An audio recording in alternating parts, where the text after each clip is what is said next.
Oke, semuanya kita ketemu lagi di pertemuan kali ini kita akan masih membahas tentang momen dan torsi ya. Nah, di mekanika teknik kali ini, kemarin mungkin kita sudah belajar beberapa contoh soal momen dan torsi. Ini ada contoh soal lagi ya untuk momen dan torsi. Coba kita perhatikan soal berikut ini. Oke, perhatikan gambar di samping, jadi gambar ini ya. Gambar ini. Jadi gambar tersebut ada 4 buah gaya yang bekerja pada batang AP. Jadi kalau kita lihat di situ ada batang AP ya. Ini batang AP, A di ujung sini, B di ujung sini. Batang AP ini dia diagonal atau miring. Jarak AP itu sama dengan 2. Jadi A ke B ini 2 cm ya. Kemudian AC, jadi A ke C ya. AC ini dia 5 meter. Masing-masing dia apa namanya? Oh sebentar, ini sepertinya tadi saya salah baca. Jarak AB itu 2 kalinya AC. Jadi AC ini kan 2,5 meter ya, 2,5 meter harusnya. Jadi kalau 2 kali AC itu kan berarti 5 meter. Betul. Jadi sebenarnya AB ini 5 meter ya, atau 2 kali AC. Masing-masing F1, jadi ada gaya ya, gaya sebesar F1 dia ke arah kanan, sebesar 5 Newton. F2 itu adalah sebesar ini ya, ke arah atas nih ya, dia sebesar 6 Newton. F3 dia sebesar 3 Newton. F3 gaya yang dari titik C ini ke bawah. Kemudian ada F4 gaya ke arah kiri dari titik B itu sebesar 8 Newton. Hitunglah besar momen gaya TO1, TO2, TO3, dan TO4 terhadap titik O. Titik O di sini serta jumlah momen gaya terhadap titik O. Oke, sekarang kita coba akan kupas ya soal ini. Jadi kalau kita lihat apa yang diketahui dari soal ya, tadi diketahui bahwa titik AB, maaf, jarak AB atau batang AB itu 5 meter ya. Jadi dari sini sampai ke sini ya, itu 5 meter atau 2 kalinya AC. Terus kemudian AC berarti kan setengahnya ya, berarti kan 2,5 meter ya. Karena kan AB itu kan 2 kali AC. Ya kalau mau kita cari ya gampang, tinggal pakai persamaan AB sama dengan 2 kali AC. AB-nya kan 5 meter. Ini 2 kali AC, berarti tinggal AC sama dengan 5 per 2. Sama dengan 2,5 meter. Tadi kayak F1 5 Newton, F2 6 Newton, F3 3 Newton, F4 8 Newton. Cuma arahnya berbeda ya. Kemudian ditanyakan tadi adalah momen gaya ya. Besar momen gaya. Kemudian jumlah momen gaya ini. Kita harus tahu dulu momen gaya 1, 2, 3, 4 berapa. Kemudian baru kita jumlahkan momen gayanya. Ini kan momen gaya terhadap titik O ya. Sekarang kita hitung dulu momen gaya yang pertama. Momen gaya yang pertama, TO1 itu kan F1 kali D1. Nah, kita harus tahu force-nya pertama berapa ya. F1 kan ada ya, 5 Newton, tinggal kita masukkan 5 Newton, dikali D1. D ini kan jarak ya, jarak. Artinya jarak dari titik F1 ke O. F1 kan di sini ya, F1. Ke O di sini berapa jaraknya? Jadi sebenarnya kalau kita lihat jaraknya itu kan kita ambil dari titik A sini, karena gaya F1 kan berasal dari A. Maka D1 tuh yang ini, D1. D1 ini. Cara-caranya gimana? Ini kan ada sudut nih. Ada sudut ya, sudut sebesar 37 derajat. Jadi D1 kita bisa cari dengan 5 meter. Jarak ini ya. Ini kan 5 meter. Ini kan D1. Ada sudut di sini 37 derajat. Maka tinggal kita menggunakan kosinus 5 dikali kosinus 37 derajat. Akan ketemu berapakah D1. Sehingga 5 kali 5 cos 37 derajat. Nah, tinggal kita cari aja cos 37 berapa, kalikan 5. Kemudian dikali lagi 5. Nah, ketemu sekian, 20 Newton meter. Nah, sekarang untuk mencari momen gaya yang kedua, berikan F2 kali D2. F2 udah ada ya, 6 Newton ya. Nah, cuma di sini, ini kita F-nya adalah negatif. Kenapa? Karena kita cek F2. F2 kan ke atas. Kalau ke atas, dia gayanya menjadi negatif. Kalau ke bawah, jadi positif. Sama kayak tadi ya, kalau F1 ya karena ke kanan, dia positif. Nanti F4 itu dia termasuk dia harusnya negatif karena dia ke kiri. Jadi F2 berarti min 6 ya, min 6 karena ke atas dikalikan D2. D2 berarti kan jarak ya, jarak. Nah ini kan F2 nih, kan dia mulai dari titik B ya. Nah ada sudut di sini. Ini kan D2 kan di sini D2. D2. Dan titik 0. Ini sudut 37 derajat. Maka untuk mencari D2, pakai sinus 5 sin 37 derajat. Ya, min 6 dikali 5 sin 37 derajat. Ini hasilnya 18 Newton meter. F3. Coba kita cek jarak antara F3 ke titik 0. Jadi kan gini. Ini kan AC, kita pakai AC ya, jarak AC. Jarak AC. Jarak AC kan cuma 2,5. 2,5 kali sin 37, kita masih pakai sin 37. Jadi nanti F3 ya, 3 Newton kali 2,5 kali sin 37 derajat. Hasilnya 4,5 Newton meter. Kemudian D4. Nah, ini kan kita mau cari momen gaya yang keempat. Sama dengan F4 ya, F4 dikali D4. D4-nya itu 0. Kenapa jarak antara F4 ke titik 0 itu 0? Karena titik 0 itu berhimpitan dengan garis kerja. Jadi kalau misalnya kan F4 itu kan ke sini ya. Nanti dia berhimpitan dengan garis kerja 0. Karena berhimpitan dengan garis kerja 0, maka dia F4-nya adalah sebesar 0. Maka 8 kali 0, maka momennya adalah sebesar 0 momennya. Nah, kalau kita mau jumlahkan jumlah momen gayanya, berarti momen gaya 1 tambah momen gaya 2 tambah momen gaya 3 tambah momen gaya 4. Momen gaya 1 20 ya tadi ya, 20 ini. Ditambah, ini kan negatif ya.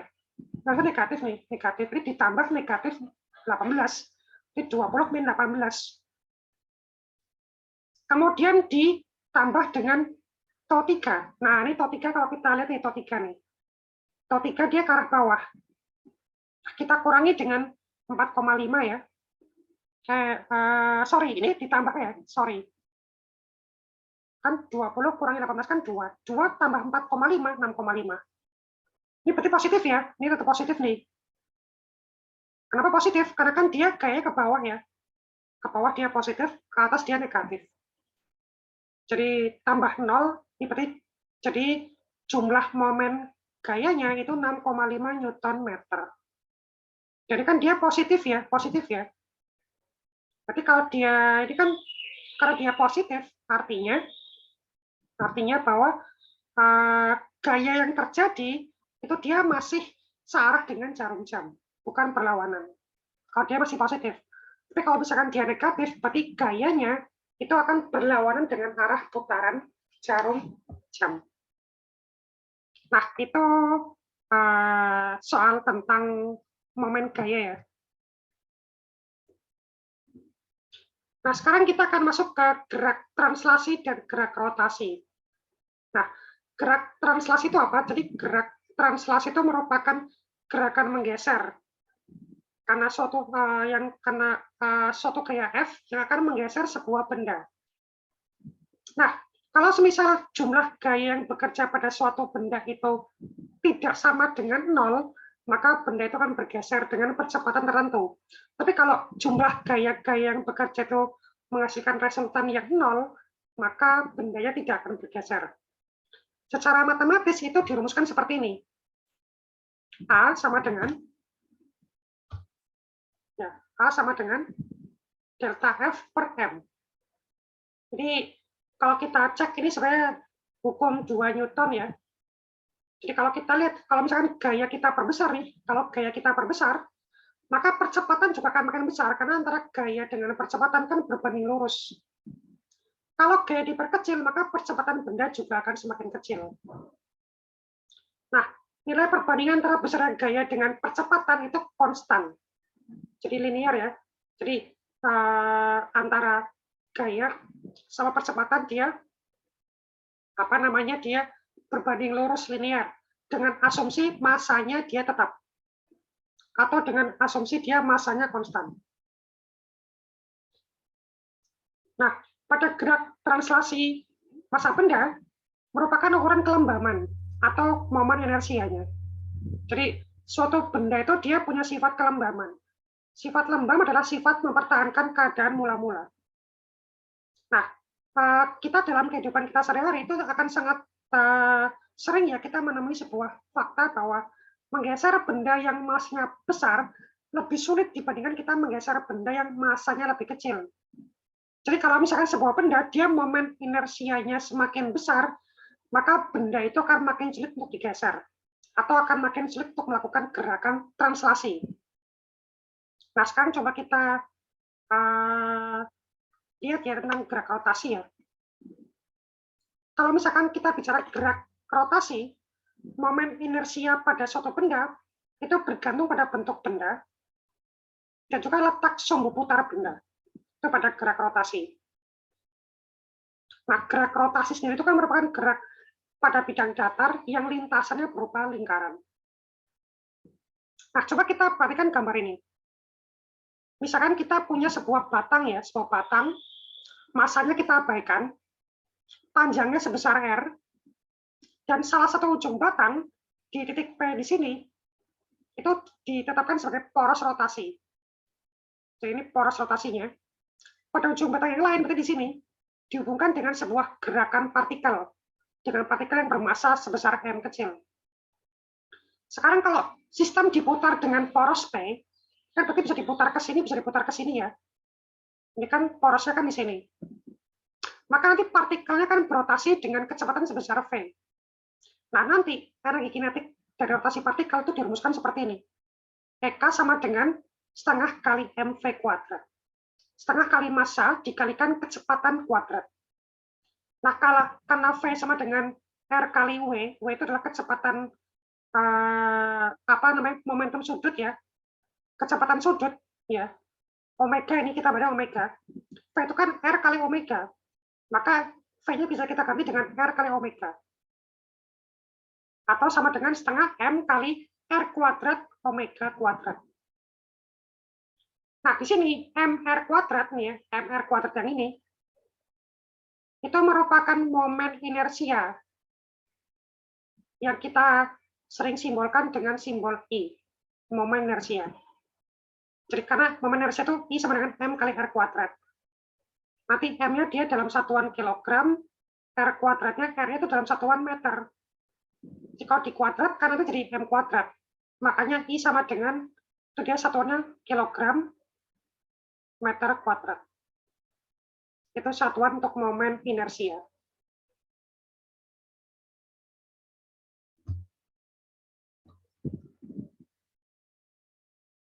Ya, jadi ini tadi ya rumus yang tadi kita lihat ya. Energi kinetik dari sebuah partikel benda yang bergerak rotasi dengan sumbu putar atau sumbu porosnya di sini. Dan tadi kita bisa jabarkan rumus tadi ya. V-nya kita ganti dengan R kali omega, sehingga jadi setengah M R kuadrat omega kuadrat.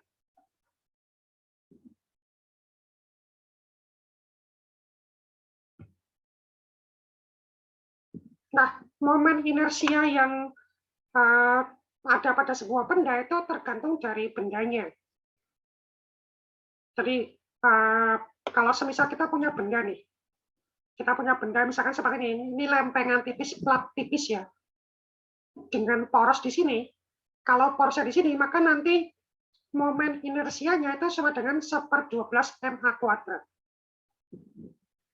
Tapi kalau misalkan lempeng tipisnya itu porosnya sepertinya porosnya dia vertikal atau sumbu tegak, ya kan tadi dia porosnya dia horizontal, kalau ini dia porosnya vertikal, maka nanti momen inersianya itu setengah 1/12 kali M kali A kuadrat plus B kuadrat. Akan beda lagi kalau misal gini, ini momen inersinya dari silinder tipis berongga. itu I sama dengan mr kuadrat. Tapi kalau misalkan dia silinder yang pecah, maka nanti momen inersianya 1/12 mr kuadrat. Kalau misal silindernya dia pecah, tapi di sini porosnya vertikal, ini kan tadi porosnya dia horizontal. Kalau porosnya dia vertikal, maka nanti dia momen inersianya 1/4 mr kuadrat dikurangi 1/12 mr kuadrat. Jadi kalau silinder, kalau bola pecah, bola perongga, nah ini masing-masing punya momen inersia masing-masing. Maka kalau kita mau menghitung momen inersia, tergantung dari bentuk bendanya. Apakah dia berbentuk pelat, tipis, apakah dia berbentuk bola pecah, bola perongga, silinder pecah, silinder perongga. Kemudian porosnya itu di mana? Porosnya antara porosnya dia vertikal atau porosnya dia horizontal, ini vertikal ya, ini horizontal ya, itu kan berbeda momen inersianya.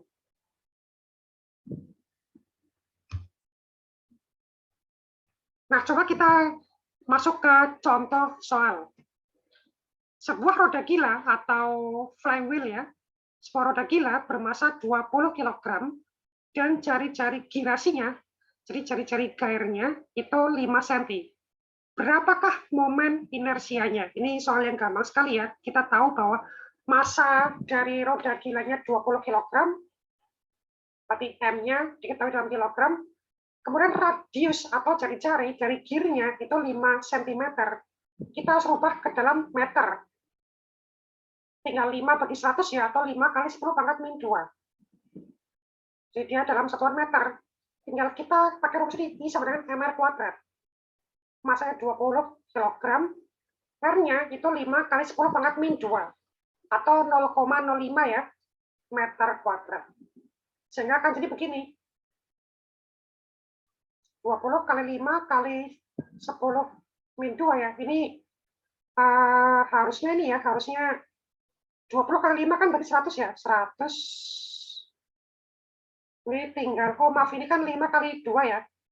Oh, sorry, ini harus dikuadratkan dulu ya. Berarti ini kan sama saja 25 kali 10 pangkat min 4 ya. Dikalikan dengan 20. 20 kali 25. 25 kali 2 itu 50. 50 dari 500 ya. Kali 10 pangkat min 4. Atau setara dengan 5 kali 10 pangkat min 2. Ini dalam satuan kilogram meter kuadrat. Nah, itu yang pertama. Yang kedua, sebuah silinder pecah bermasa 40 kg, jari-jari 10 cm. Mula-mula dia diam. Setelah difungsikan selama 5 second, silinder berputar dengan frekuensi 40 per pi hertz. Tentukan percepatan sudutnya dan tentukan besaran momen gaya yang bekerja. Oke, sekarang kita tulis dulu apa yang diketahui ya. Diketahui massa dari sebuah silinder pecah ya, massa 40 kg. Jari-jari silindernya itu 10 cm. Harus kita rubah ke dalam meter ya. Berarti 10 dibagi 10 cm. Berarti kan dia 10 pangkat min 1 ya. Senti ke meter itu kan berarti kan kali 10 pangkat min 2. Berarti 10 kali 10 pangkat min 2. Atau 10 bagi 100 lah. 0,1 ya. Ini kan 0,1 meter. Kemudian mula-mula diam. Kalau mula-mula diam berarti kan F0-nya sama dengan 0. Jadi tidak ada gaya bekerja di awal. Setelah difungsikan 5 second, berarti kan setelah T-nya 5 second, silinder berputar dengan frekuensi 40 per pi hertz. Nah, sekarang dia frekuensinya atau F-nya 40 per pi hertz. Nah, kalau kita mau cari berapakah percepatan sudutnya, kita berarti cari alfa. Alfa dirumuskan seperti ini. Omega T itu berarti adalah kecepatan sudut ketika dia sudah bergerak dikalikan kecepatan sudut awal omega 0 dibagi T. Nah, di sini kecepatan sudutnya Kita bisa cari di sini dengan begini. 2Pi kali 40 per Pi. 2Pi kali Ft. Ini kan Pi-nya kita coret ya. Kan 40 per Pi, berarti 40 kali 2. 80 radian per second. Itu omega T-nya. Kita masukkan ke sini. 80 dikurangi 0, karena kan semua dia diam. 80 kurangi 0, dibagi T, bagi 5. 80 bagi 5, berarti 16 radian per second kuadrat. Itu adalah percepatan sudutnya. Kemudian untuk mencari besarnya momen gaya yang bekerja, maka di sini kita menggunakan persamaan ini. Karena dia silinder ya, dia silinder pecah, maka momen gayanya 1/2 kali M kali R kuadrat kali H. Nah, masanya diketahui ya, masanya 40 ya, 40 kg ya. Masukin masanya. Kemudian R-nya berarti jari-jari. Ada ya, kita masukin jari-jarinya. Kemudian kita kalikan dengan A. Percepatan sudut 16 ya, sudah ada, kita masukkan. Tinggal dihitung, akan ketemu besarnya momen gaya sebesar 3,2 Newton meter. Nah, itu kira-kira contoh soal yang berkaitan dengan translasi dan rotasi yang menghitung momen inersia dan juga menghitung percepatan sudut dan momen gaya yang bekerja. Oke, semoga bermanfaat. Saya cukupkan. Terima kasih dan sampai ketemu di kesempatan berikutnya.